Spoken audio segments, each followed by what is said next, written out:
Hello, fellow faithful. It is Bulldog here, the world's greatest silver analyst, with my review of the offseason and just kind of my thoughts on the roster. Got an ice cold Diet Dr. Pepper with me.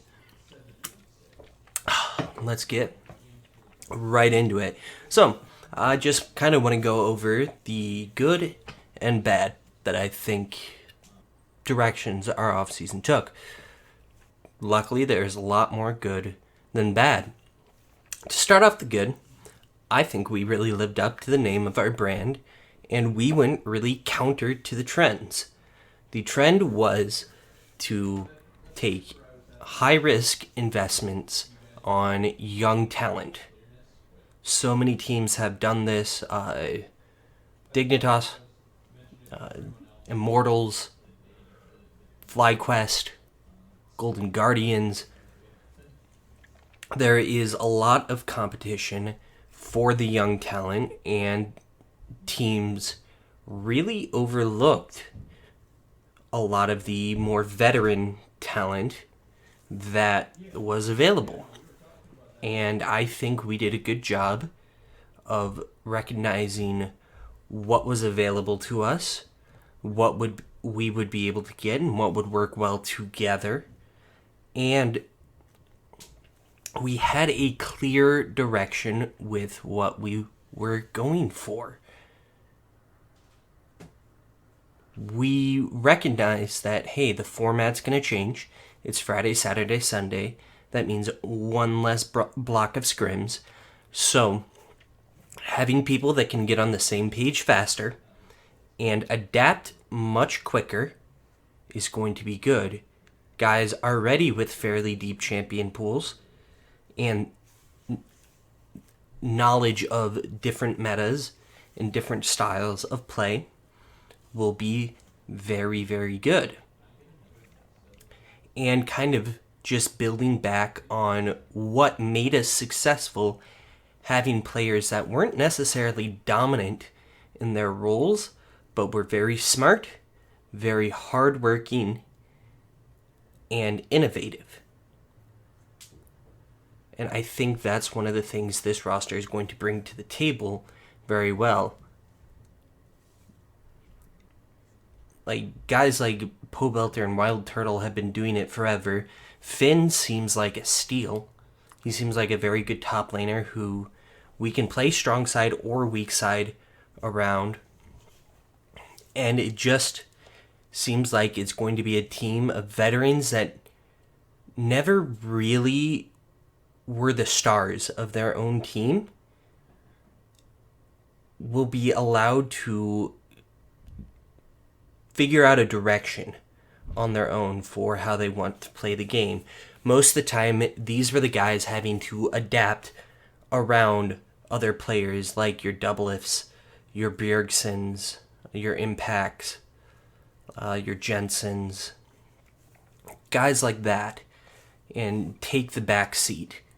And so these are guys with a ton of experience that will be able to finally have the opportunity to be a little more selfish at times and show what they can do when played around. And it's gonna be a very different style from any other team in the league, just because there's going to be so much more knowledge and so much selflessness in general from the team. It is kind of, if I were to describe it in the Magic of the Gathering terms that LS likes to use and Tafo used in his recent post regarding like the roster moves, I would say this roster is overall pretty much very blue and white, where they are a little bit slower, a little bit more controlled, and are very, very supportive and work as a cohesive unit.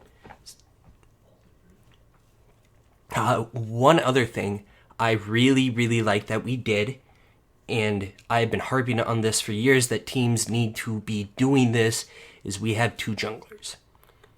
we have 2 junglers with LCS experience that if the jungle meta changes and one of our guys doesn't adapt well, and Broxa tends to be more aggressive, Wiggly tends to be more of that tanky supportive style, 2 junglers of differing styles that can swap in and out. Now, I don't think we'll do it a lot, but let's say it's a super heavy tank meta. It suddenly switches to that, and, Trundle and Sejuani become extremely good. You can swap Wiggly in, a guy who is very adept at that playstyle already, and you don't really have to change up what Broxa is doing if it's switching from a more aggressive playstyle. So having 2 guys like that, because junglers tend to have a lot of ups and downs in general, and so having 2 guys that can swap in, that have both had very high highs and very low lows, that can swap in when the other one's having a low, and so that the other guy can get his shit together, that is something that will be a huge asset to this roster. I don't think there's another roster in the LCS that can do this, but we've seen it be effective with Blabber and Svenskeren and Meteos and Dardoch. We've seen this work to teams' advantages in the past, having guys that can just swap in and out. And I think it, especially with how quick and the meta will likely change, and with all the new items and the now more limited scrims, you don't have there's more limited practice time, so you don't have to have someone that plays the entire jungle pool at all times. You can designate, hey, these changes are coming up on this patch. Wiggly, start working on those. We're going to focus in on winning this weekend. And then you can swap them in and out. And while other guys are catching up, you've already had, a week to hone that new style and get ahead of the competition. One other thing I really like that we did is with our academy team. Auto is kind of a retread, but the support pool was so limited, and we've seen a lot of AD carries successfully swap to support later in their career. Auto's a great guy. We know he works well with the culture. He's worked with Wiggly before. We know that is a good fit, and there will be a good established kind of pairing in academy to really more veteran guys, but still with pretty high potential, that have been around CLG to really establish things, especially for our 2 new OCE guys who are coming in at AD carry and top lane. I don't know their names off of the top of my head.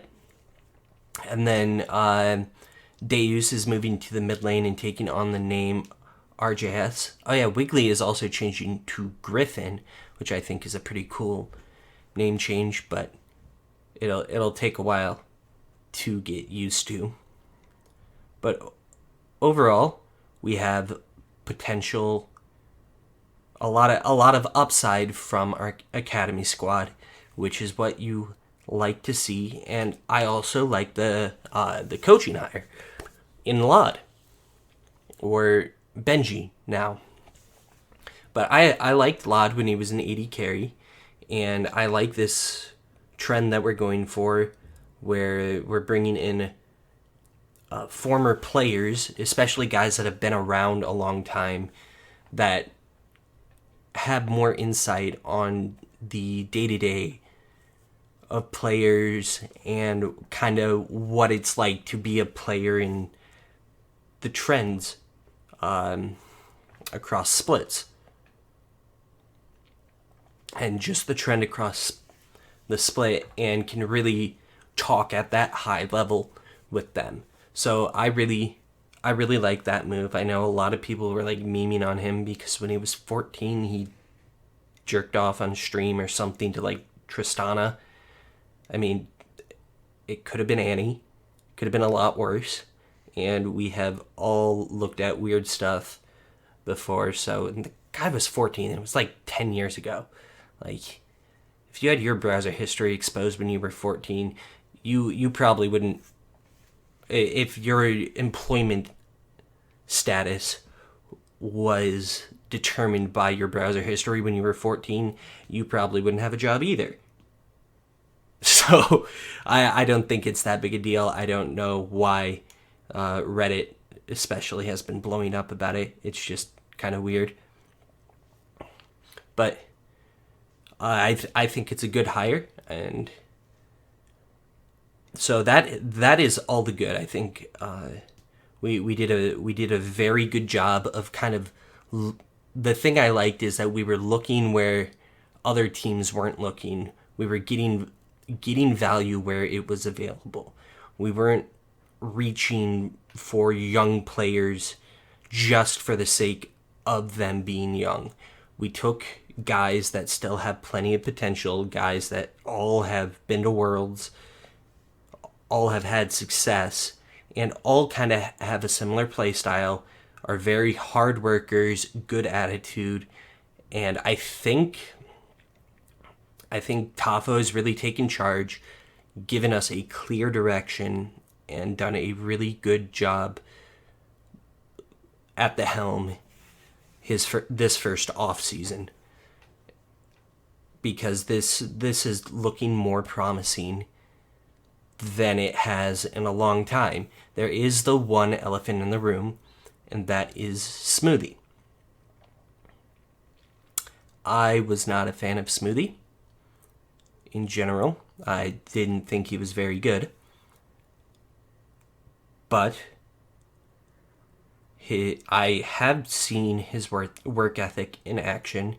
He clearly does have a good mind for the game, and if he and Turtle mesh well, he and Stixay clearly didn't mesh well, but if he and Turtle mesh well, and he is not a liability, this will end up being a good move, because I think his communication brings a lot to the table, his work ethic, his attitude. I think all of that is exactly what you're looking for in a player.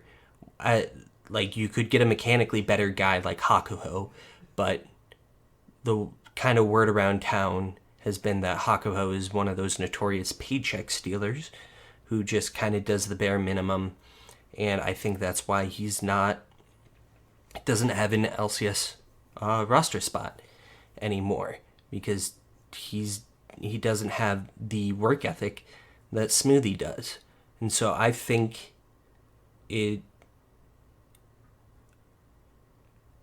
there is still an opportunity for Smoothie to be good.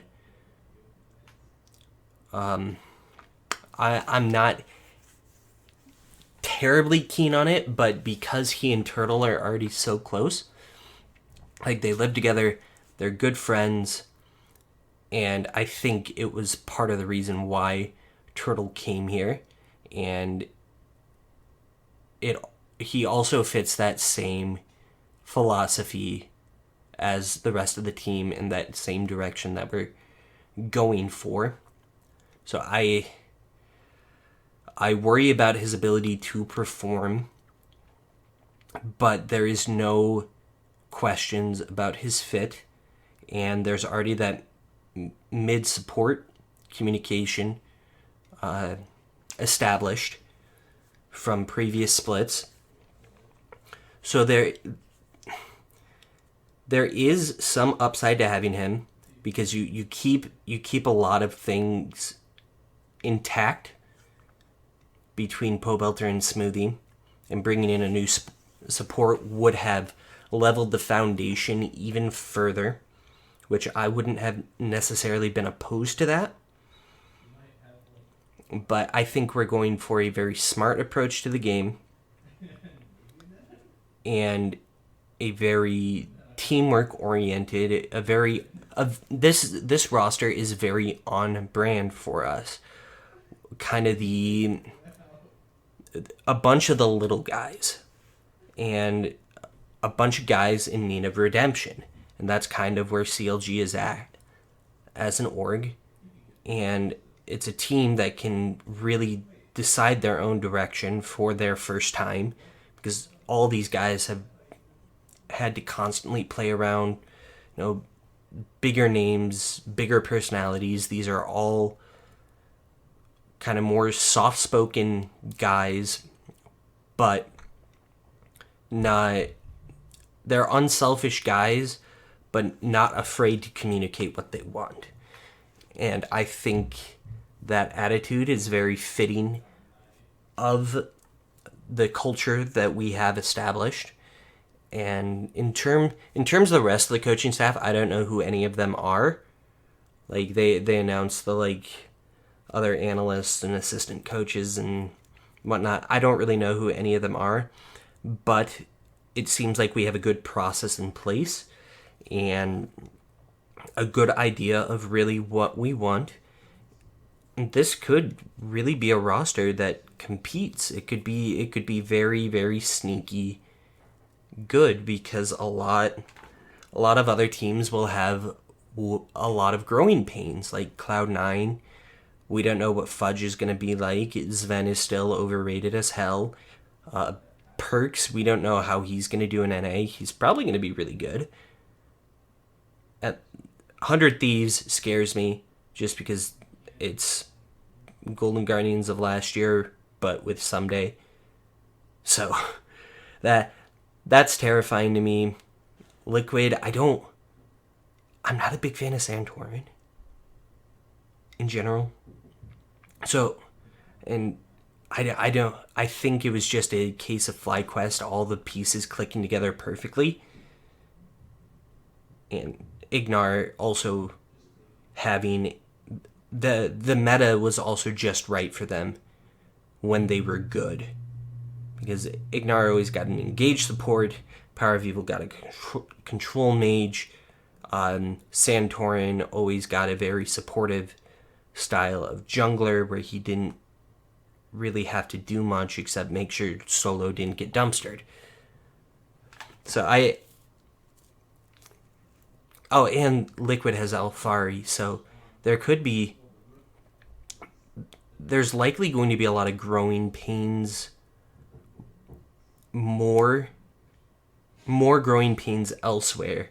Well, I think CLG is going to be able to click as more of a cohesive unit earlier on, because I think part of the process was making sure everyone was on the same page in the direction that we're going to go. And I think Moon showed in Academy last year that he is very, very good at finding out the direction that his players want to go and building strategies around that, enabling that. And I think that's going to allow us to come out strong to start the year and continually build on that and adapt much quicker than other teams, because all of the foundational stuff we will be able to go through much quicker.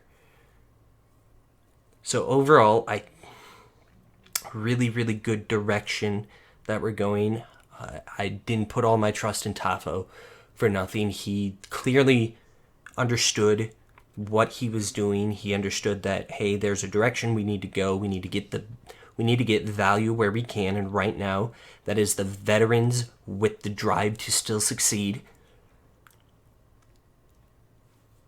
And it's going to, I think it will pay off extremely well. I do have my worries about Smoothie's ability to perform, but hopefully he will be able to reach that mind meld with Turtle that you want in the bot lane, and things will work themselves out. So that's kind of my thoughts on the roster this year overall. I couldn't ask for too much more.